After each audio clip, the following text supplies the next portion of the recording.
प्यासा कुआं। एक गर्म दिन था। सूरज बहुत तेज चमक रहा था। एक कौवा बहुत प्यासा था। वो पानी की तलाश में इधर उधर उड़ता फिर रहा था। काफी देर तक तलाश करने के बाद भी उसे कहीं पानी नहीं मिला। आखिरकार उसे एक घड़ा नजर आया। कौवा खुशी से उसके पास गया, लेकिन जब उसने अंदर झांका तो देखा कि पानी बहुत नीचे है। वो अपनी चोट से पानी नहीं पी सकता था।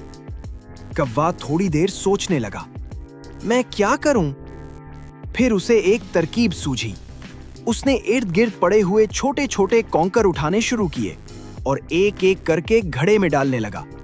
जैसे जैसे कॉन्कर अंदर जाते गए, पानी ऊपर आता गया। आखिरकार पानी इतना ऊपर आ गया कि कौवा आसानी से पी सकता था। कौवा खुशी से पानी पीकर अपनी प्यास बुझा लेता है। अक्ल और मेहनत से हर मुश्किल हल हो सकती है।